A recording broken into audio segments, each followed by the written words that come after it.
Good morning, or good afternoon, or good evening, or whatever you're watching. I'm Lyle Johnson, and you're welcome to Moose Jaw This Week, our TV show where we interview local people who have good stories to share with us. And I wore my Christmas sweater today, so that's just you're supposed to wear Christmas clothes, and that's the first time I've seen you since last year.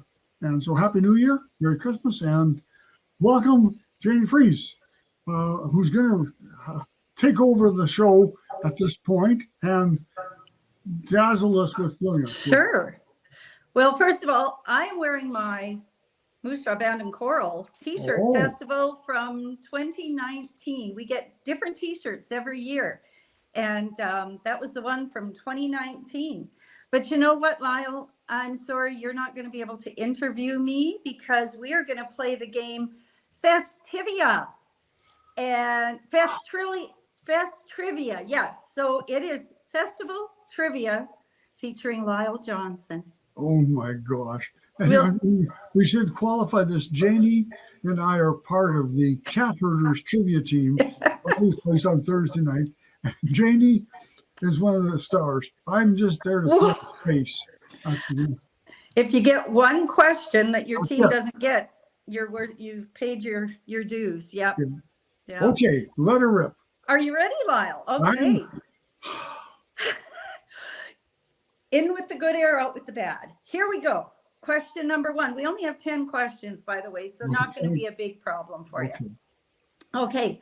What community group was the first to mention the possibility of a band contest in 1949?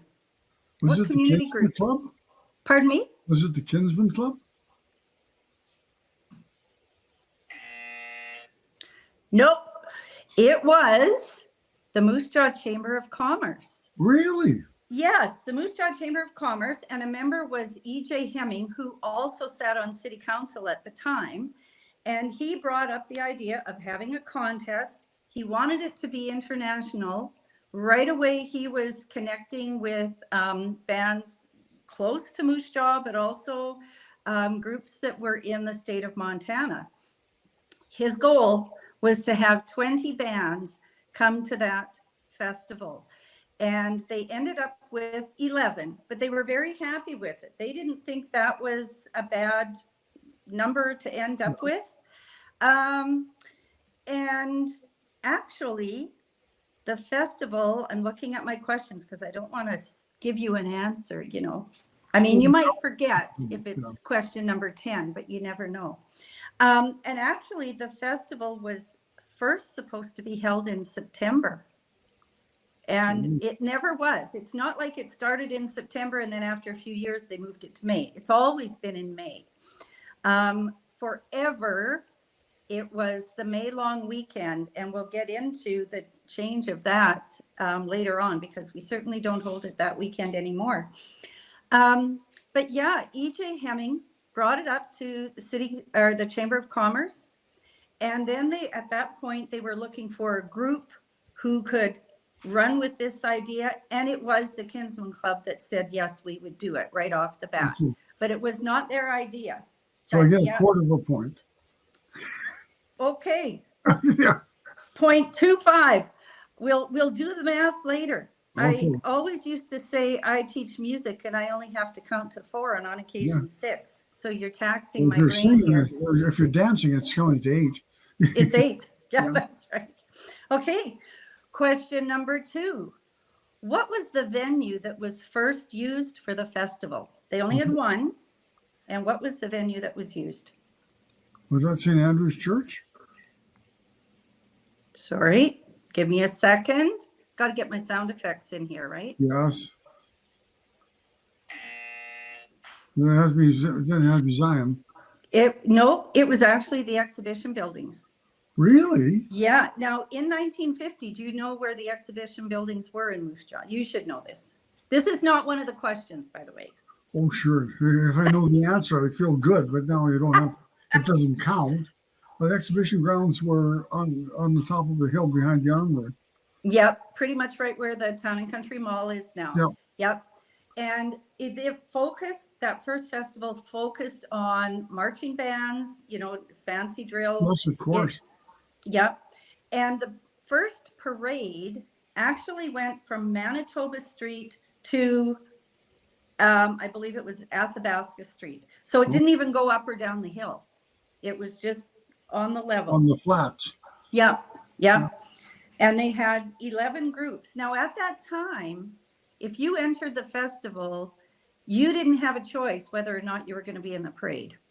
You had to be in the parade. That was part of your agreement. We're coming to the festival.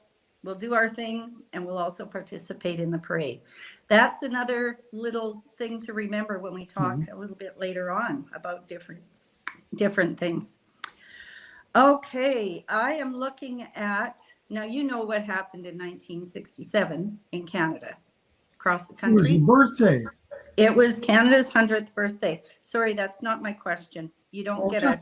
How come I know all the answers to the ones that don't count? Hey, that's how trivia works, isn't it? Yes. Yeah. For me. Okay. So the festival, everyone across Canada was crazy. Okay, we've got to have a centennial project. One of the biggest centennial projects in Moose Jaw was the building of the amphitheater in Crescent Park. And you can kind of tell that by the architecture of the amphitheater. It looks very mid-century modern, So that was a big project in Canada. My youngest sister was born in 1967, and my dad always said she was their centennial project. So we tease her about that. But the festival wanted to have, a big celebration as well. So who was the very popular Canadian musician? Bobby Jimby. Yes, it was Bobby Jimby. Yeah. He was the one who wrote that Canada. Yep. And it was quite a feather in the cap of the festival to have Bobby Jimby here, because he was sought after across Canada every, 365 days of the year. So we were really fortunate. Oh, I better put that point down, right? Yes, you better. We're adding up. The only one. So yeah, we were really fortunate to have Bobby Jimby here. And it was a huge celebration. If you go to the website for the festival, mjbandandchoral.org, and search for the history, if you scroll down, we actually have the newspaper clipping, a photo of Bobby Jimby on Main Street in the middle of the intersection, playing his big horn, big trumpet. Trivia question for you, Janie. Sure. What Moose Jaw music teacher was also born in Jimby's hometown? Well, Bobby Jimby's hometown was Cabri, Saskatchewan. Yeah. Which was, another feather in our cap. Yeah. What music teacher was born in Cabri? He taught at Central and at Peacock. Okay, so I think I'm wrong, Lyle, but I'm saying Paul McCorston. No, older than that. Terry Carlton. Terry Carlton. Yes. Okay. So you're one, yeah. I'm searching for your answer sheet. Nope. Yeah, I'm searching for that. Yeah. You know how these. I got it wrong. I should have known that one, actually. Okay, so here we are. Question 4. What was the first year that the festival included choral in its title? 72 or 73, sorry. Both of those are wrong. The first year was 1977. I knew it was 70s. Okay, and before I talk about this, I'm going to go to another question. Let's see. Who was the celebrity who came to Moose Jaw to present the first choral awards? Big celebrity. Well, I know There was somebody, I know somebody who was in town that time was John Diefenbaker, but I know he had nothing to do with the festival. Nope. But is a singing celebrity? No. Oh, then I have no. Business. What's that? Business. Businessman. The only clue I'm going to give you. I have no idea. I bet people out there watching are going, come on, Lyle, you know this. Oh, Okay, wait until I give you the buzzer. It was Colonel Sanders. Harland. I didn't know if he came that day. Yes, he did. Because, and here's the story behind this. I love this story. Chick Ray, who owned what we know as Burger Cabin, Yes. he, at the time, he owned, it was called the Swing Inn, same building down in the park. It was called the Swing Inn, Kentucky Fried Chicken Swing Inn. So he owned a franchise of Kentucky Fried Chicken. He was also a kinsman.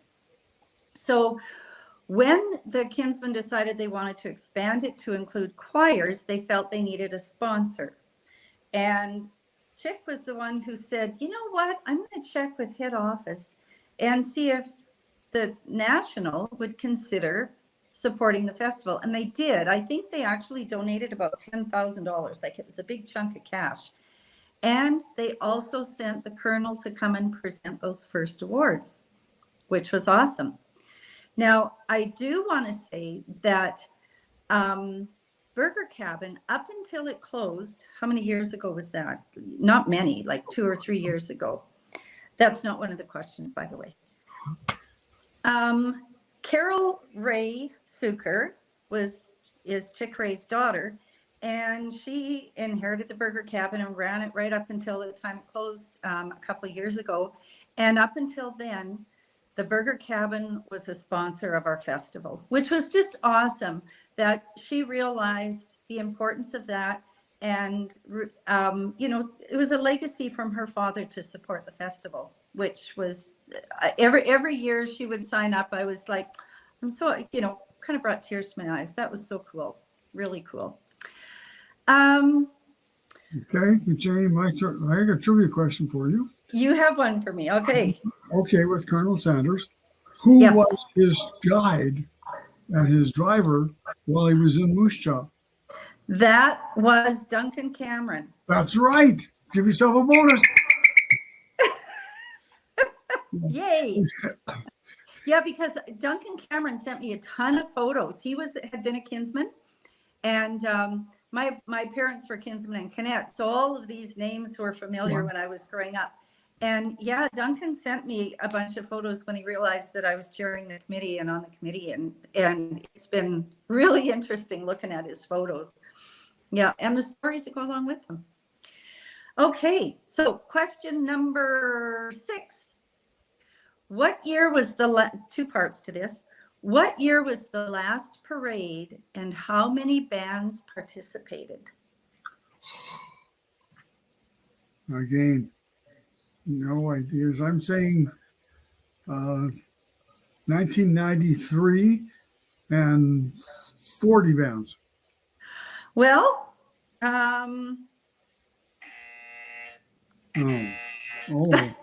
but you were really close on the first one. That should have been like one of those tiebreaker questions at trivia, whoever gets closest, because you were really close.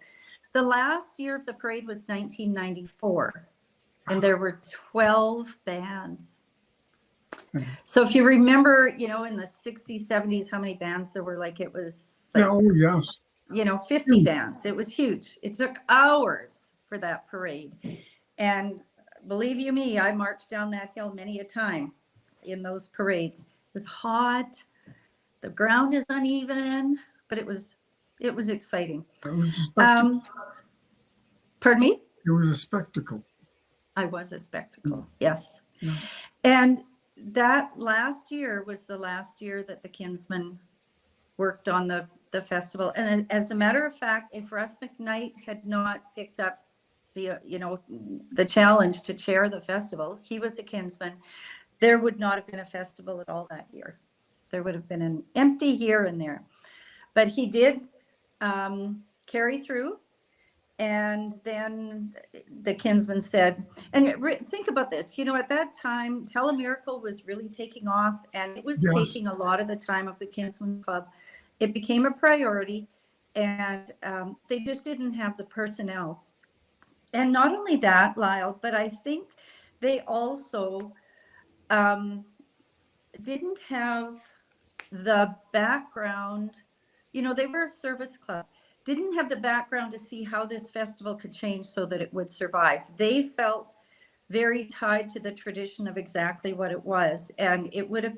So in a way, it's good that it did transfer from the Kinsmen to a group of local volunteers who, the majority of us at the time, because I was on the committee at the time, the majority of us were either music teachers, parents of music students, grandparents of music students, people in the community who were involved with music programs directly, so they could see how this festival could change to continue, even though it wasn't exactly as it had been in the past.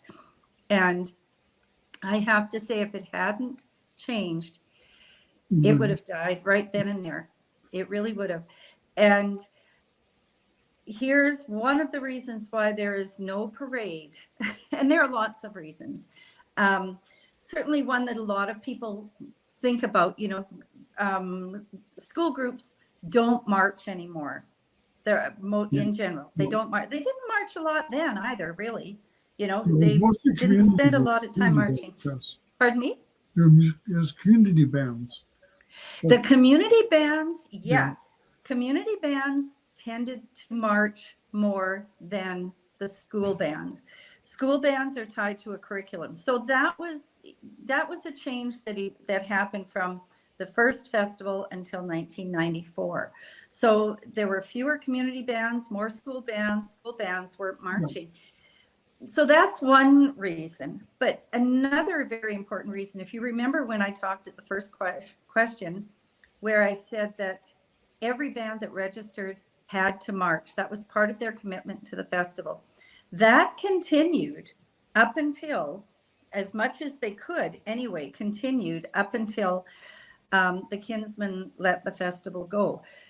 Because fewer and fewer bands were saying, well, we want to come to your festival, but we can't march. We won't march.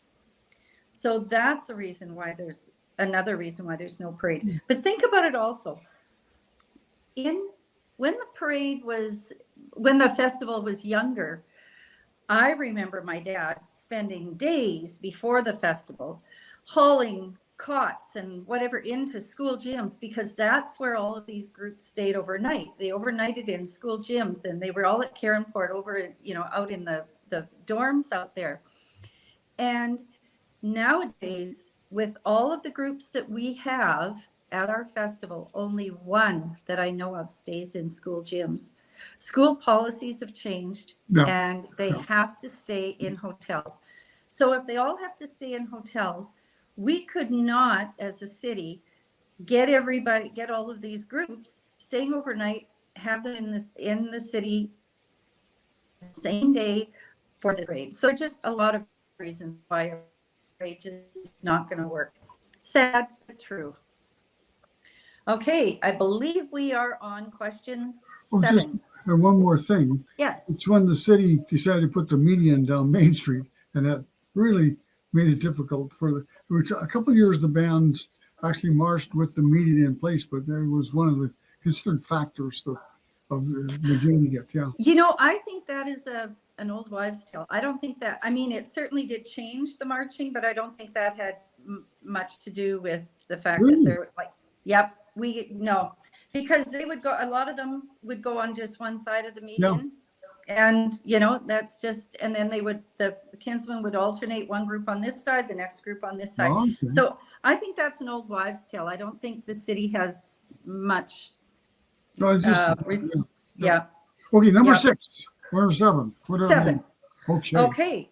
In what year did the festival acquire its new name, the Moose Jaw Band and Choral Festival, as opposed to the Kinsmen Band and Choral Festival? 2011.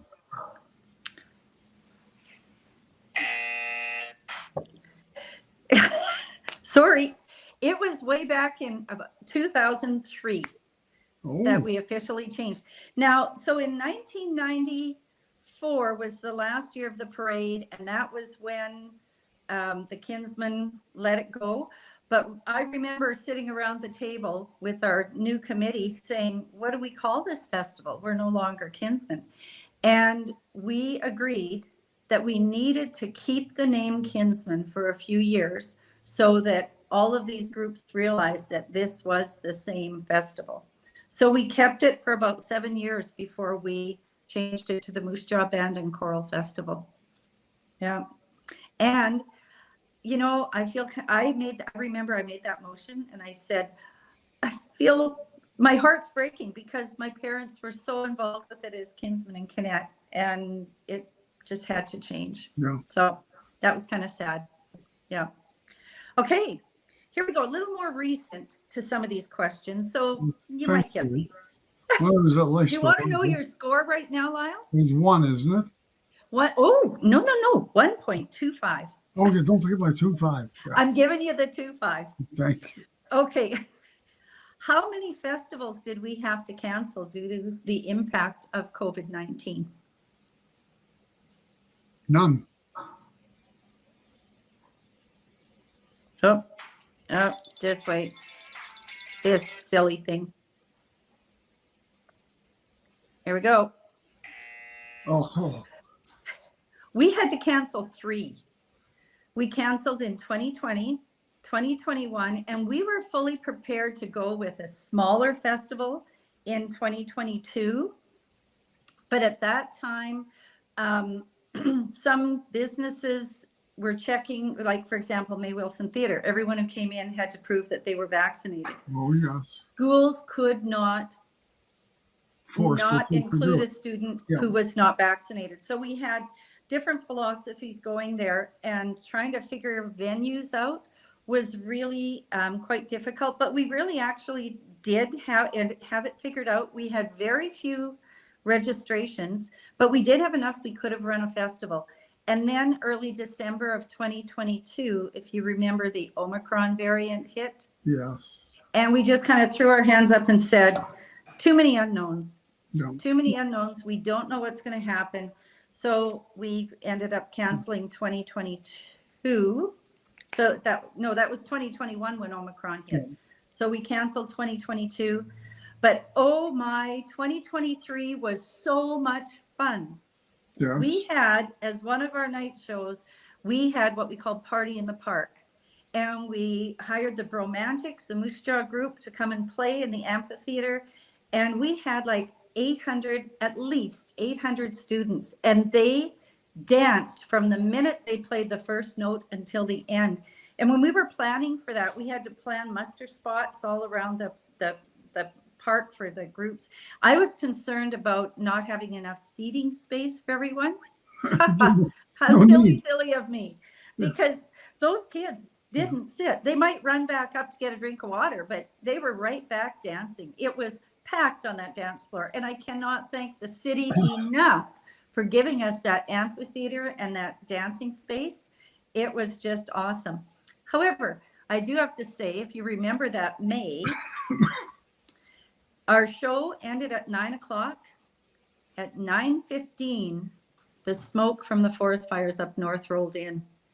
We dodged a bullet like you wouldn't believe. Like we really, but it was so much fun. But even in retrospect and looking to the future, are we going to have another party in the park? Probably, but we're going to be sitting on pins and needles the whole time. We thought it would be rain that might close it up. Never thought that forest fires might be an issue. But okay. So speaking of the amphitheater and the park, this is question 9. In what year did the festival establish what we call music in the park? Do you know what music in the park is? No. Okay. Music in the Park is held 2 days during the festival. Our festival goes Monday through Thursday. But Tuesday and Wednesday, this year from 10:30 until 2 o'clock in the amphitheater in Crescent Park, we have groups come every half hour. So if we do the math, I think that's like 7 bands with every day.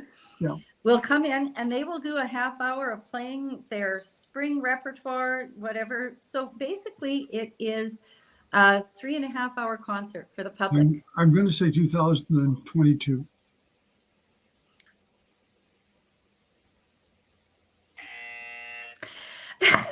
Sorry, it was 2019, right before COVID. We had our first Music in the Park.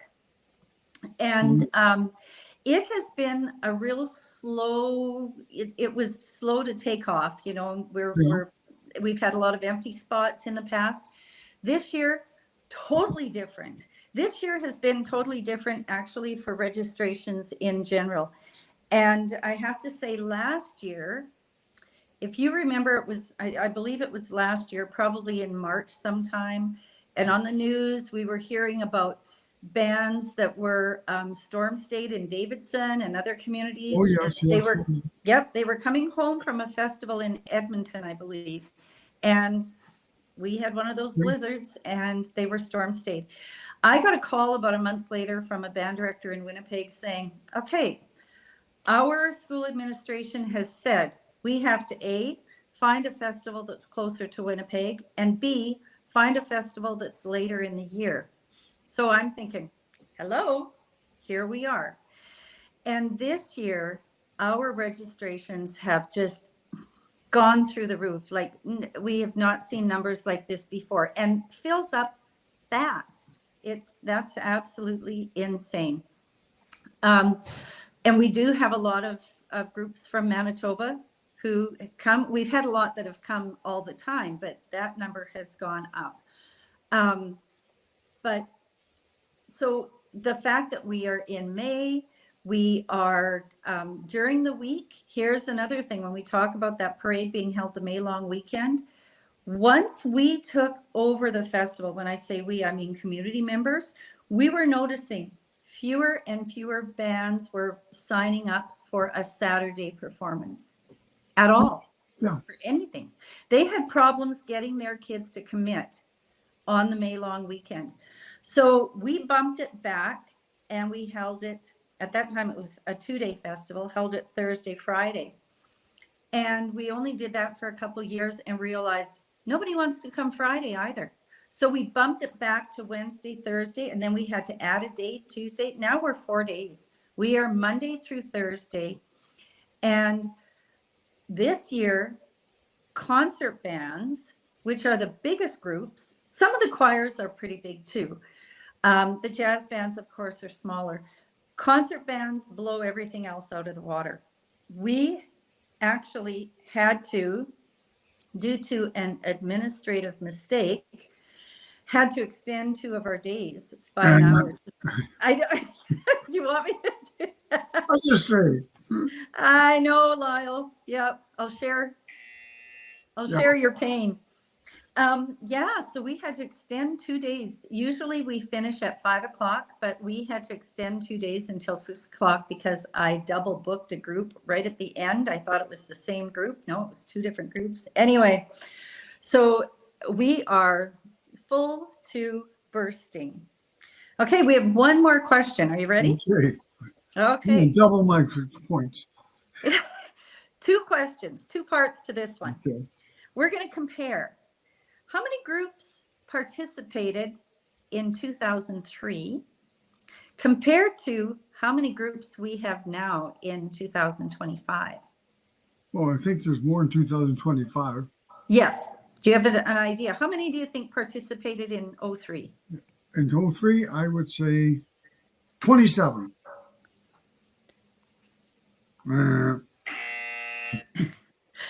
No, there were 62.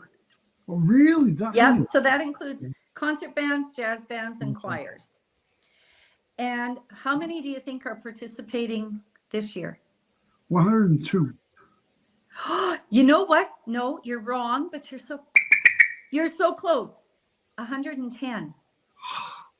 Yep. Maybe I give you a quarter. Do you want a quarter of a point for Yeah, that? right now I got 1.5. You do have 1.5. There Yeah. you go. Yeah, we have 110 groups. We have never had that many at our festival before. And the reason I use the year 2003, anyone who participated in the festival at any time prior to 2003 knows that the festival didn't only involve large groups. You could enter the festival, like I entered the festival as a student playing solos, tons of solos that people played. Yeah. People entered with trios and duets, quartets. So 2003 was the first year that those groups were no longer involved. As a community group, we decided, rightly so, there takes a lot of planning and organization to figure all that stuff Oh, out. yeah. And so we deleted that and we only have the large groups, and it took off right away. And it was so successful, and the numbers have gradually been creeping up. Sharon Penner, who was chair of the festival for years and years and years, bless her heart, she just did a wonderful job. She kept all of the programs. Oh, So I was able to go back and compare the difference, and they very seldom did they go down. And if they did go down, it might only be 2 groups or so. But every year they went up. And last year we had, I believe, 102. So yeah, you would have been right last year with your answer. And this year we are welcoming 110 groups, and a lot are from Manitoba. Huge number. We don't get as many from Alberta. We do get some groups. But when I look at it, Alberta has a couple of other festivals that are available to those members. Not that the Manitoba groups couldn't go and have gone, they have gone and still do. But for a lot of the Manitoba groups, this fills a niche. And I also have to say that this is what I've thought for years and years and years. This festival would not be near as successful if it were not held in Moose Jaw. And I have to give huge thanks to the businesses, the city, Tourism Moose Jaw. If it were in Regina or Saskatoon, those communities are just a little bit too big, and you couldn't have everything close and walkable. yeah. We have everything in the downtown core. Now, this year, because of what's happening at St. Andrews, we no longer have that as a venue, and we've had to move up to Hillcrest Apostolic Church, which we're really thankful for that venue. It's an amazing venue. It could only be better if we could pick it up and move it downtown. But in general, it is nice. We use the park as much as we can. We try to let all of these directors know what activities their kids can do besides the festival, because we want them to come to Moose Jaw, leave with fantastic memories, which I believe they do. Yeah. And then once they graduate from high school, come back as a tourist. Come back, as an adult, bring your family for a week or a weekend or whatever. And they do. They will come back and they'll say, yeah, I was here for the festival, had such a good time. I wanted to come back, and we wanted to do this, and this that I heard about but didn't have time when I was here for the festival. And also, hopefully some of these kids, when they graduate, and I'm not just talking festival, I'm talking if they come for a hockey tournament or lacrosse or whatever, dance, whatever, they come back and they say, I've been offered a job in 2 cities, and one of them is Moose Jaw. I'm going to go to Moose Jaw because I've got really good memories there. Because the city has a ton to offer. Yeah. And I think we're doing a pretty good job. If you go to our webpage, which is mjbandandchoral.org, and the word and is A-N-D, not the ampersand. We have a section for the directors that says planning your trip. So it tells them about hotels in Moose Jaw, so it's an easy click. What are some restaurants, places to eat? How do you feed your, 140 kids? Because some of them are huge groups. And planning your trip, things to do. What can you do besides go to the festival when you come to Moose Jaw? So of course we have the tunnels, and they've been great sponsors forever. We have the spa, which is a sponsor. We have, but we have a whole list of businesses that are not sponsors because they help make this trip amazing for those kids.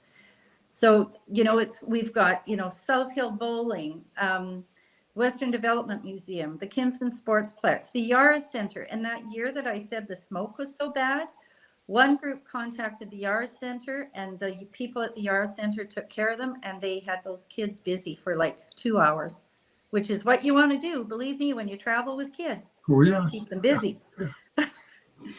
So it's a very successful festival, and we work really hard to make sure our part works well, because we know the city, the Chamber of Commerce, the businesses in the city are working very hard to make their part work well, and it really does. Well, you guys do a good job, and kudos to you guys for reviving it and then moving it forward. Well done. Thank you. Thank you. It really is a fun committee. I mean, everybody is so crazy busy with their own thing. There's only a couple of us who are retired. The rest are music teachers, parents of students, and we even have had a couple high school students on our committee, university students we have. So it as far as ages go, it's huge. But everybody works really hard to make sure that it goes, which is so nice. Well, Janie, thanks for the trivia. Sorry I wasn't a better. I contributed, like you said. If you get one question and it happens to be the tying question, then that's right. Or one that no one else on your team knows. You're right. So you, Lyle, are a winner. Yeah. And I hope I remember these for tonight. For the next few days. Next trivia. Exactly. Yeah. Anyway, so Janie, thank you. I think we've made this the longest of my TV shows I've ever recorded. And so you're part of history. We are. Yes, Yeah. we are. Yeah. Thank you so much, Lyle. Well, thanks again. And thanks to my guests, Janie, for being here. Thanks to you for watching. And have fun with the trivia. And we'll see you again soon on Moose Jaw this week.